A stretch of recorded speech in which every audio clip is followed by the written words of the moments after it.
Welcome back, brothers and sisters. I am Braden. This is Langley Outdoors Academy, and thank you for stopping by.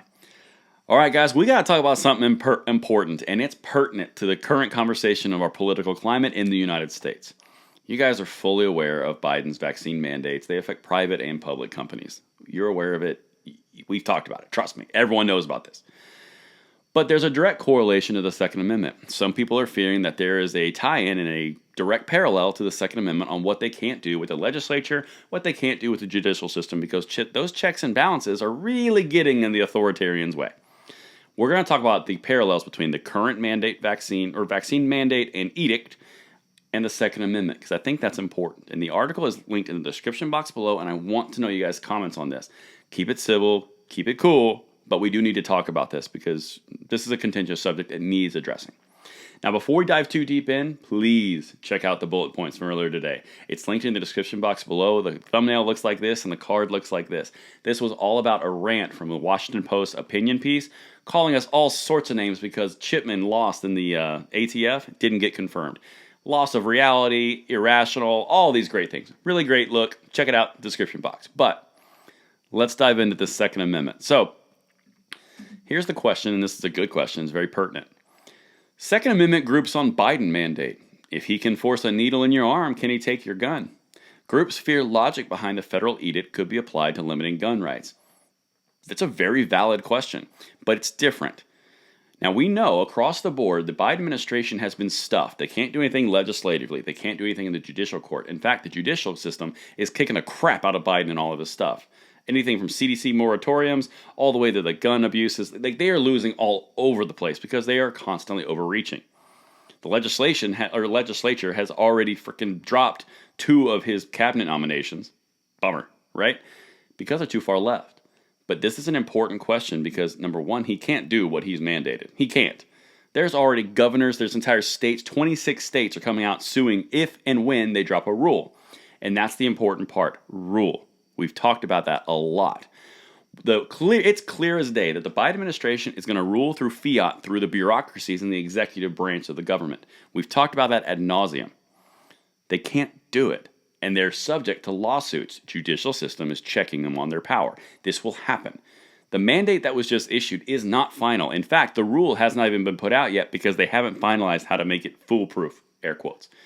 This is not over. This is going to be a long fight, and it has parallels to the Second Amendment. So we're going to check that out. Let's dive in right here. Second Amendment supporters are expressing concern over President Biden's move Thursday, forcing large employers to vaccinate their employees, fearing that the logic behind the federal edict could be applied to confiscating guns or drastically limiting gun rights. Okay. One thing that the Biden administration is doing is they're throwing everything under the health umbrella. We talked about that a couple weeks, maybe a month ago, how that's what they're doing. You've got the health services that are going into the CDC, putting that under gun rights. You've got climate, which is being put under health. They just put the announcement out about that. And you also have had the now this mandate that's just come through. Everything's going under health because they found a way to basically subvert the law, essentially. Legally, but underhanded, and they're going to get checked. But I continue. Quote, it's the President of the United States. This is not about freedom or personal choice, Biden said. It's about protecting yourself and those around you, the people you work with, the people you care about, the people you love. That exact sentence could be applied to the Second Amendment without hesitation. That would be very easy for them to do. But there's a check on them. Hold on, we're getting to it. Some supporters of the Second Amendment fear that Biden's comments, downplaying freedom and touting the federal government control of public health, represent a danger to the rights of gun owners. It does, but there's a difference. The health mandates that they're trying to do are not an enshrined right in the Constitution, as much as they tried to make health care a right when they passed the ACA, the Affordable Care Act. They haven't made it a right. It's not in the Bill of Rights. The Second Amendment is in the Bill of Rights. The executive branch cannot infringe upon the Second Amendment. They can't do it, which is why they haven't done it. They're sticking to all the rules. Now keep in mind, the rule that I mentioned earlier, it has been introduced from a vaccine standpoint. The rules have also been introduced through the ATF.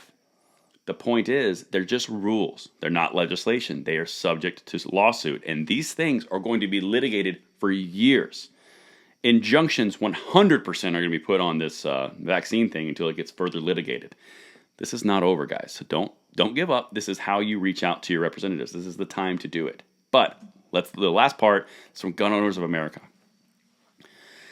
A spokesperson for Gun Owners of America told Fox News that, quote, whether the excuse is the situation or some other pretext, the group will stand up for the Second Amendment rights and, quote, nothing the Biden administration has done so far indicates he has even the slightest love for American freedom. I would agree. The point is, guys, we're not alone on this. We've got 26 states. We have governors across the board. The mass amounts of population are against this move.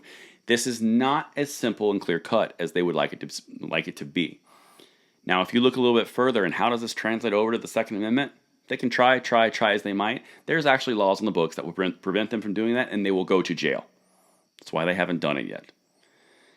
Personally, this whole thing is a distraction to make the conversation about something else. It's going to get tied down in court, and that's not my topic. My topic is Second Amendment rights, and there's a clear bleed over here. But that's what I've got. Let me know what you guys think in the comments field below. Keep it cool, keep it classy, because I know this is an emotional topic, and I will see you tomorrow morning on the Sunday Morning Bullet Points. I'm Braden, signing out.